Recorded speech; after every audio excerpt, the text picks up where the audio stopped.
somewhat irreverent, obviously, and is has great memes and loves dogs, and I love dogs and memes, and it doesn't take itself too seriously, and I think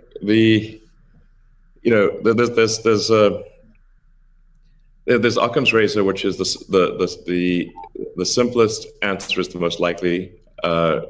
It's a summary of Occam's razor. The simplest answer is the most likely one. Then there's a friend of mine came up with a variant on that the most ironic outcome is the most likely one. And then I have a variant on that, which is the most entertaining outcome is the most likely one.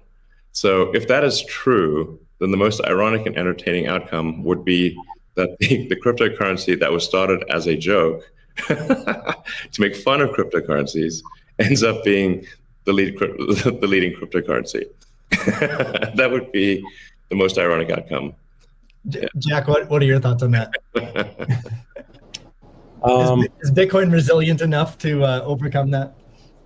I think it's resilient, but also I think like you find, I mean, that's what attracts me to Bitcoin in the first place is the irreverence. A lot of that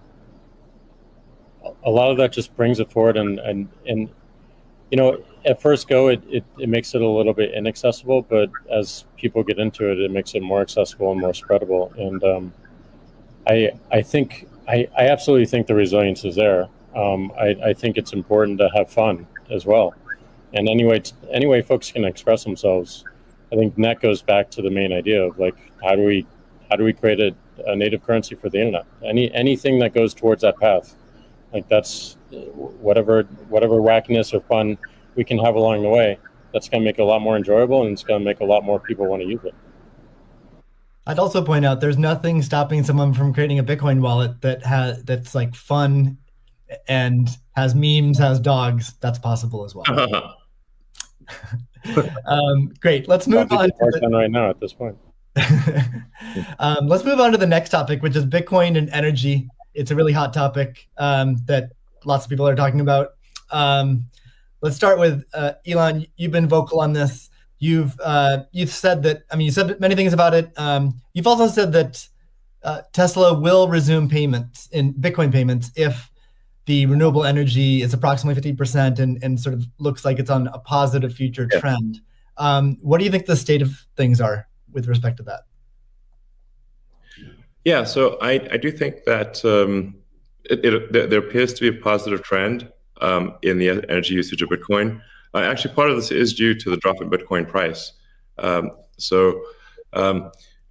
I observed, or what I thought I was seeing, there may be some disagreements on this, but from when Tesla announced that it had acquired Bitcoin and was doing Bitcoin transactions, there was a massive run-up in the Bitcoin price, and also a massive increase in the amount of energy used to mine Bitcoin.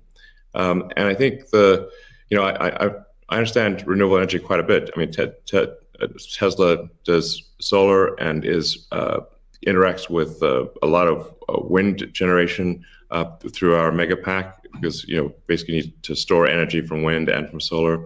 So we're pretty plugged into the renewable energy industry. And there's just no way that you could basically double or triple the amount of energy in such a short period of time with renewables. You could shovel coal that fast. And so I was like, look, this is too sketchy. Tesla's mission is accelerating the advent of sustainable energy. We can't be the company that does that and also not do appropriate diligence on the energy usage of Bitcoin. So all I did was I said, look, we're going to suspend Bitcoin transactions for now. We're not selling any Bitcoin, nor am I selling anything personally, or nor is SpaceX selling any Bitcoin. Again, I want to emphasize SpaceX, Tesla, and I own Bitcoin. I also own a little bit of Ethereum and Doge, but the companies just own Bitcoin, and the Bitcoin that I own is worth much more than the Ethereum or Doge.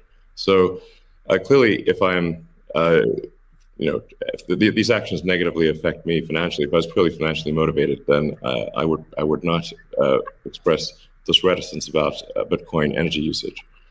Now, it looks like Bitcoin is shifting a lot more towards renewables, and a bunch of the heavy-duty coal plants that were being used, unequivocally being used, this is not a question mark, have been shut down, especially in China. So I think it's probably, I we want to do a little bit more diligence to confirm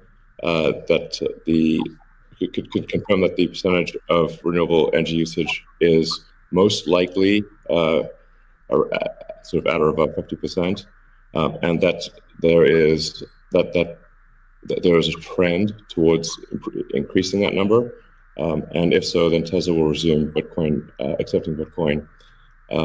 Yeah, so I think we want to just do a little bit more diligence, and I think, but most likely the answer is that Tesla would resume accepting Bitcoin, most likely. That's Steve, great to hear. I would Steve, agree with that. Kathy? Yeah, may I ask a question? Elon, I'm not quite sure if you saw the paper that Square and ARC did together on making Bitcoin mining a part of a utility, a broad-based utility ecosystem, whereby, the overage from sunshine or wind powers the Bitcoin mining machine, thereby enabling the proliferation of renewables to a much faster extent or at a faster rate than otherwise would be the case. What do you think of that? Well, the problem is that in order to operate so-called mining or hashing rigs, in order to operate a bunch of hashing rigs, effectively, you have to run them 24/7, which means you need base load. You can do that with solar and wind plus battery, but if you only did it based on solar or wind overage, your hashing rig utilization would be much less. So you'd be at a disadvantage. Sure, hydro or geothermal are great as renewable means. I'm also pro nuclear. I think modern nuclear power plants are safe, contrary to what people may think. I really think it's possible to make very, very extremely safe nuclear. I'm talking about fission. You don't need fusion. And then, of course, fusion. You just got that big fusion reactor in the sky called the sun. It comes up every day. But I think a combination of solar and wind plus stationary storage will get you that base load, so you can run hashing 24/7. Jack, I'm curious. You've stated that Bitcoin incentivizes renewable energy. That's what we're talking about now. Do you have any additional thoughts on that? Yeah, I mean, everything that Elon said and Kathy mentioned, but it's also incentivizing a lot of innovation in just energy space and just like looking at unused energy. There's a company called Great American Mining that caps the methane flares on oil fields to power their rigs. And you just imagine, and you mentioned nuclear, Elon, as well, and just imagine all the unused energy that is just being wasted every single day. And being able to get that energy and converting it into a secure, sound money system for the planet feels like a worthy trade-off. And that's the sort of incentive that I think is most powerful, is like, how do we reuse what is being currently just dumped on the ground and wasted and not considered, and how do we do that at scale? And I think that's a bigger conversation that I think is missing. But I agree with everything that Elon has said, and also the paper we put forth. I'm curious if any of you have thoughts on how what the industry can do to accelerate the transition to renewable energy. And like Elon specifically, could Tesla Energy or Starlink play a role? Well, I think Tesla can play a role. Tesla's literal reason for existence. The reason I've put so much of my life energy into Tesla, which is a lot. In fact, I would say that I've had some pretty tough life experiences, and Tesla is responsible for probably 2/3 of all personal and professional pain combined. Just to give you a sense of perspective there.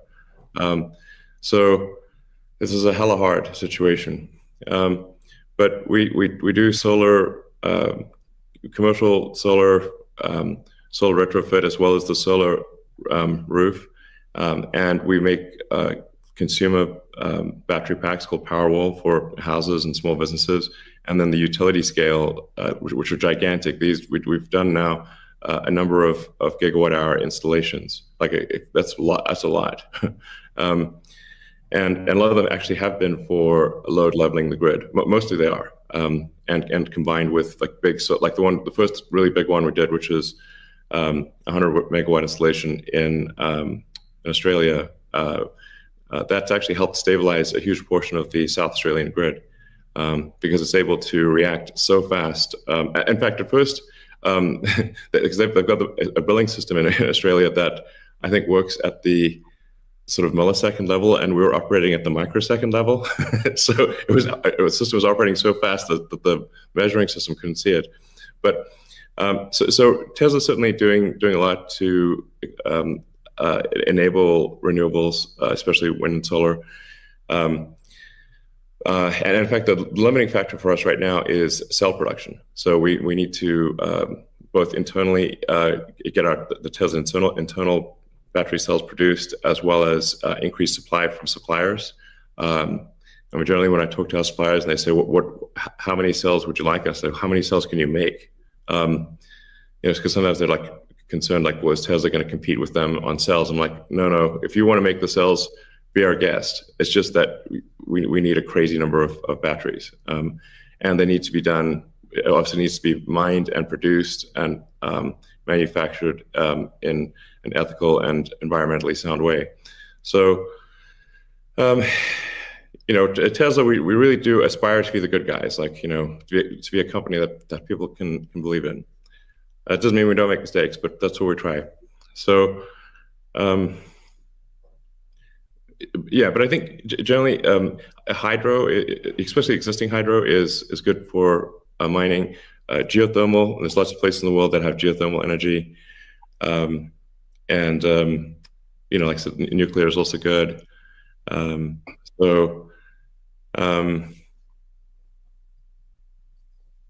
think just I'm like as I said earlier, the expectation is not that the energy production must be pure as the driven snow, but it must it can't be using. It also cannot be using the world's dirtiest coal, which it was for a moment there. That's just difficult for Tesla to support in that situation. So